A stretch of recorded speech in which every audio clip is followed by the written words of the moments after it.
Hello ladies and gentlemen, and once more welcome to The Fyrdsman. It has been a very, very long time, and for that I must apologise. I could give you a load of excuses about my job, the fact that my laptop broke, the fact that I got COVID, and that I was just very, very busy for a few months, but you're probably not interested in that and you want to just listen to some Anglo-Saxon poetry, which is fine. So, without further ado, let's get straight into it. Today we're going to be looking at the Anglo-Saxon poem Deor, which was found in the 10th century Exeter Book, of which I have my translation right here. Now, as usual with my videos, I'm going to be giving quite a lot of context and sort of background information about this poem. So if you don't want to listen to that and you want to just skip ahead to the actual reading of the poem, I'm going to put a timestamp down below. If you do, however, want to hear about the background of Deor, then listen on. So the first thing we need to look at when we're looking at the poem Deor is to ask, what is the poem all about? Now I'm going to bring up an image on the right hand side here which shows the first page of the Deor manuscript from the Exeter Book. Now, as I mentioned earlier, Deor is an Old English poem that was found in a late 10th century collection of Anglo-Saxon poems called the Exeter Book. Now this book was probably written around about 980, 990, but we think that Deor, as well as quite a few of the other poems, were composed much earlier. As is the case with a lot of Anglo-Saxon poetry, they will be composed orally first, passed down for a few generations, and then written down by monks. Now, the poem Deor itself consists of the lament of a scop called Deor, although nowadays modern scholars do not believe that Deor was the actual author of this poem. They believe he was probably just the subject. Now, just to quickly remind you, a scop is a term that is found within Old English literature for a poet, and it refers to a member of the Lord's court whose job it was not just to recite poetry, but to come up with poetry on the fly for the purpose of either entertaining their lord, spreading their legend, etc., etc. Now, within the poem Deor, unfortunately, his lord, who he was employed by, has replaced him. He has lost his job, and the entire poem is basically him mentioning various figures from Germanic mythology and history who have also had problems, and Deor is reconciling his own troubles with the troubles that these figures faced in times gone by. In fact, the very first line, which I'm going to highlight now, says Weland himbi wurman raches kunade. Now, the very, very first word in the poem is Wayland, as in Wayland the Smithy. So right off the bat, he is referring to figures from Germanic mythology. Now, another interesting, feature of this poem is that it is one of the first uses of a refrain in Old English texts. So allow me to just highlight. At the end of pretty much all of the stanzas, as you can see here, it closes with the same line. Now, that line is Theas offereoda, this is swa meg, which translates, roughly to that was overcome, and so this may be. Now, what Deor is saying here, or what I personally believe that he is saying, is that these people, these figures from the past, they have overcome their problems, and so too will I overcome the problem of losing my job, losing my lord, etc., etc. So in this poem we can see that Deor is comparing his own issues of losing his job, losing his prospects, to the arguably much greater problems faced by people from Germanic myth and legend. People who, no doubt, both Deor and the Anglo-Saxons around him would have heard of, as their stories were pretty famous at the time. Now, this can be interpreted in a number of different ways. It could just be that Deor is a very early example of someone being overly dramatic about their own issues. However, it could also be that Deor is well aware that he's being dramatic and he's only doing it to poke fun at his own situation. Or it could be a blend of the two. He could be genuinely upset that he's lost his job, whilst also still trying to make light of it by comparing it to the issues faced by people in the past. Either way, I'm not entirely sure what my interpretation is, so I'll leave it up to you guys to decide. So now let's have a quick look at some of the mythological and historical figures featured within the poem Deor itself. Now, the first historical figure that we see in the poem Deor is Wayland, who in English folklore is better known as Wayland the Smith. Now, in the poem Beowulf, it is said that Beowulf's armour was actually fashioned by this master smith, And indeed, by the time of King Alfred, Alfred himself is musing and wondering, where are the bones of Wayland the Wise, who in his time was regarded as a master goldsmith from a bygone age? Now, it's not just in English poems and English mythology that Wayland appears, he also appears in the Old Norse Eddic poem Volundakvitha. And in this Old Norse poem, it gives us a fuller account of his life. Apparently, he and his two brothers came upon 3 swan maidens on a lake shore. They loved them, they lived with them very, very happily for 7 years, but eventually these swan maidens fly away. His brothers leave, but Wayland stays upon this spot and turns himself to smithing. He makes beautiful items, he makes beautiful gold rings, and all sorts of very, very fancy metal objects. And eventually, a king called King Nethutha hears of this, steals some of the rings, takes Wayland captive, hamstrings him to make sure that he can't escape, and basically forces him to create lots of pretty things for him. Wayland eventually then takes his revenge by killing Nethutha's 2 sons, cutting off their heads, turning them into silver bowls, cutting out their eyes, turning them into gemstones, cutting off their teeth for brooches, and then presenting them all to Nethutha and his wife. He also gets Nethutha's daughter pregnant, although it's unclear whether that is a malicious revenge sort of thing. She is said to weep at the departure of Wayland, and he eventually insists to the King Nethutha that Bothvild is his bride and that she should not be killed. Finally, Wayland, who is said to be the most cunning of smiths, he fashions wings for himself and flies away in spite, despite the fact that he has been hamstrung. After that, we don't really know what happens to him, but there is still to this day in Oxfordshire a Neolithic barrow that is called Wayland's Smithy. So this is the first historical figure we see in the poem of Deor. Now the second 2 historical figures who are having issues in the Deor problem are Maethild and Geat. Now back in the day they may have been as famous a love story as Romeo and Juliet, but unfortunately only a fragment has survived to the present day, and that's not even from medieval sources. The only things we have for this are 19th century Scandinavian ballads. Now, the story of Maethild and Geat goes something along the lines of this. Apparently, Maethild was weeping because she had foretold that she would drown in the river. Her husband Geat retorts that he is going to build a bridge over the river, but she responds that nobody can flee their fate. Sure enough, at some point she drowns, either falling off the bridge or the bridge collapsing. And at this point, Geat calls for his harp, and much like a dramatic Orpheus, he plays so well that his wife's body rises out of the waters. Now, in one version of the story, she returns alive, and in another, kind of more darker version of the story, she remains dead. But her husband gives her a nice burial and takes parts of her hair to make new strings for his harp. Very, very Germanic, and indeed, probably a greater problem than losing your job. So the 4th historical figure we are introduced to in the poem Deor is a man called Theodoric. Now the poem states that he ruled the city of the Mearings for 30 years, and back in the poet's day, this was probably known to a lot of people, although it's a little bit more unclear to us now. In any case, there is a 9th century runic inscription from the Rök runestone in Sweden, which states that 9 generations ago, Theodoric ruled over the Mearings, landed in Geatland, which again is in modern-day Sweden, and eventually was killed there. Now we know, in the early 6th century, there was an Ostrogothic king called Theodoric. So the stone and the poem are probably talking about this guy. Now, he died approximately 9 generations before the runic stone was carved, and we know that the church considered him to be a cruel and a godless emperor. Certainly, we also know that in the poem Beowulf, the last battle of the Geatish king, Hygelac, was against the Ostrogoths, or against the Franks. So, whether or not the Ostrogoths made it up to Geatland, where Theodoric was killed, we are not really sure. But again, this is one of the situations where poets in the past are referring to people who what probably would have been common knowledge in their time, but again takes us a little bit of time to decipher and piece together the relevant links.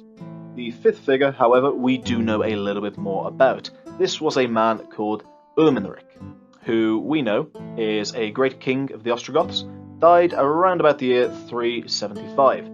According to Ammianus Marcellinus, he killed himself out of fear of the invading Huns. Now, in the poem Deor, he is described as a grim king with wolfish thoughts, and we can see this attitude reflected in other, poems from the Germanic corpus. According to the Old Norse Eddic poems Guthruna Vot and Hamthismal, don't know if I said that right, apologies if I got it wrong, Ermenric had his wife Svanhilda trampled by horses as he suspected her of having an affair with his son. Not the greatest. Now, unfortunately for him, Svanhilda was also the daughter of the formidable Guthrun, who is the wife of Siegfried the Dragon Slayer, and she incited Svanhilda's sons, Hathmir and Sorli, to go and take revenge on Ermenric, which they did by cutting off his hands and his feet and maiming him. So, indeed, Ermenric's rule was overcome, and he had quite a few problems, again, much more severe than those of Deor. Now, the final historical figure we are introduced to in Deor is Heorenda, the man who took Deor's job. Now, Deor himself as a poet has left no trace, and he may just be some form of authorial fiction. We don't know if he ever actually existed. Now, Heorenda, on the other hand, seems to appear in the 13th century German epic Kudrun as a man called Horant, who is a follower of the German king Haethel. Now, it is said that Horant sang so sweetly that the birds themselves fell silent at his song, and that animals in the woods and fish in the streams stood motionless to listen to him. Now, if that was truly the case, then he probably would have been a quite formidable opponent for the Scop Deor, and it's small wonder that Deor's lord got rid of him in favour of someone with a much sweeter voice. So there we have it. In the poem Deor, the author compares himself to 6 figures of Germanic myth and history. You've got Wayland the Smith, Maethilda and Geet, Theodoric, Ermenric, and Heorenda. Now that we've had the chance to have a look at the mythical and the historical figures who actually appear in the poem Deor, it is time for us to go through the poem itself. Now, I'm going to narrate this twice. The first narration will be in Old English, which will appear on the left-hand side of the screen, and the second narration will be in Modern English, which will appear on the right-hand side of the screen. So, without further ado, let's do it. Weland himbi wurman, ratches kunade, an heidig dreg, hafe him to gesithe, sorge and longath, winter chalde ratche, wain oft on fond, sitan hin nith had on nedelege, swonkre senebinde on silan mon. Thus offreode, this is swa meg. Beiddo hildne wise hyr brothra deith, on sefan swa sa swa hyr silfre thing. That heo gero liche, on gaten heifte. That heo eiken was, eifre ne meter. Triste gehenken, huyim theat skjolde. Thus offreode, this is swa meg. Way that met hilde mone gefrugnon, wordon grundlise gietas frige. That heo seo sorgluthu, sleap eile binom. Thus offreode, this is swa meg. Theodoric at 30 wintra, meringebög. That was monogam kuth. Thus offreode, this is swa meg. Weger skoden urmen riches wolfene gethought, at a wide folk gotena riches, that was grim kuning. Seat sekig monig, sorgum gebunden, wein on weinen, wiskte genea, that theis kuna riches, offer cumin ware. Thus offreode, this is swa meg. Siteth so kiarig, silum bidleidet. On sefan swayorketh, silfum thinseth.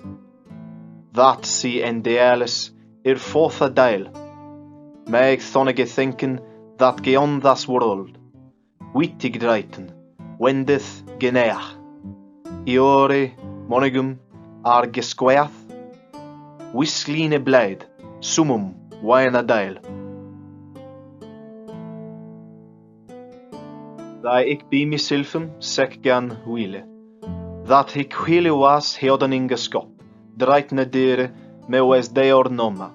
At ik felle wintre folgath tilne, holdne helaflod, of theat herende nu.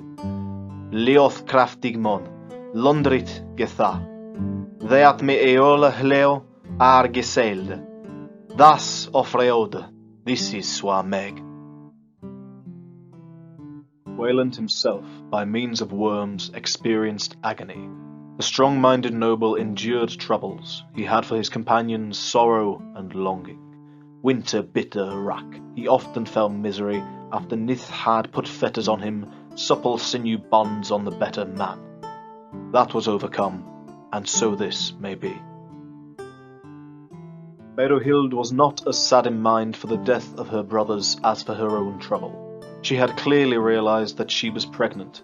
She could never think resolutely of how that would have to turn out. That was overcome, so this may be.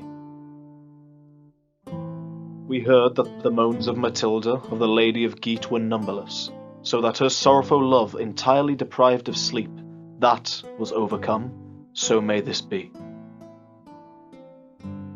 Theodoric ruled for 30 winters the city of the Meirings. That was known to many. That was overcome, and so this may be. We heard Erman Rick's wolfish thought. He ruled widely the people of the kingdom of the Goths. That was a grim king. Many a warrior sat, bound up by cares, woes in mind, wished constantly that the kingdom were overcome. That was overcome, so may this be. He sits sorrowful and anxious, bereft of joy, darkening in his mind. He thinks to himself that it is endless, the part of troubles that he can consider, that throughout this world the wise Lord always goes. To many men he shows honour, sure glory, to some a share of troubles.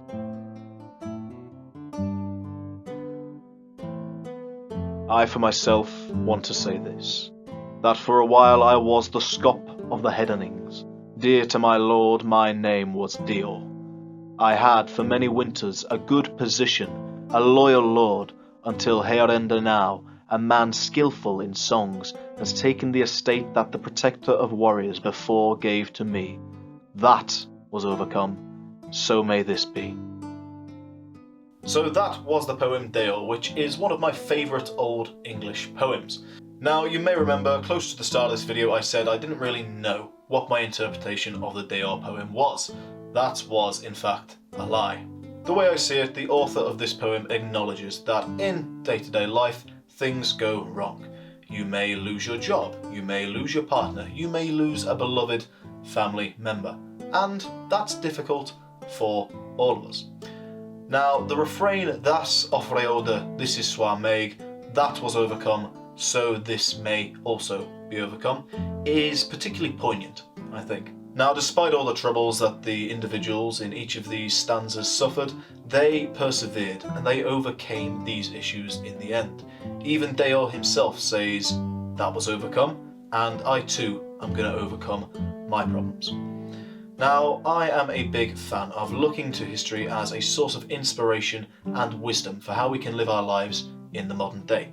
And it's no secret that in the modern world, a lot of the times we can be overwhelmed with negativity from constant 24-hour news cycles, and it's quite easy to be, like I said, overwhelmed with depression or anxiety about all the negativity in the world today.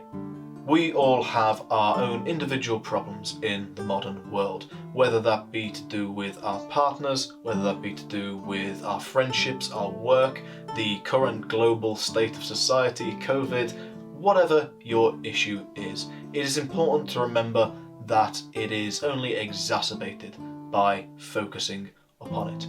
If instead you choose to focus on the positives in life, look for a way forward out of the mess, rather than continually focusing upon the negatives in your life, you will overcome them. And that is a philosophy that I abide by quite stringently. I'm not saying ignore all of your problems, far from it. I'm just saying that no matter how dire the situation may seem, you will be able to work through it. Every problem that we face may be overcome with dedication and perseverance over hardship. And although this strange post-COVID world is not the one that I would choose to live in, it is the one that we currently reside in.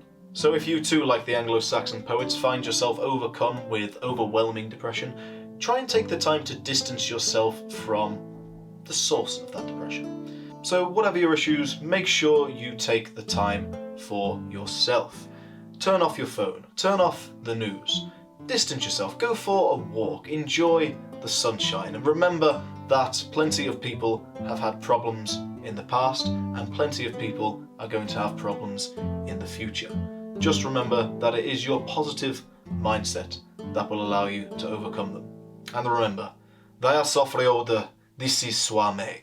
Thank you guys so much for watching my return video. I hope you've enjoyed this, and we will be doing lots more Anglo-Saxon poetry videos very, very soon.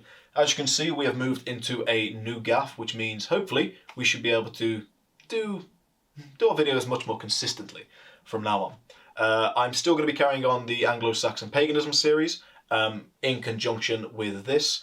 I'm also moving to China in early November, so in the future expect to see a few videos of me being an Anglo in the East. God, that's a terrible pun. Anyways, thank you all for watching again. Please, if you enjoyed this video, do give it a like, do hit the subscribe button, give us a follow on Instagram, all of the links are down below. If you really like it, maybe buy some merch. Support a poor, impoverished teacher. But for now, folks, enjoy the rest of your day. Goodbye.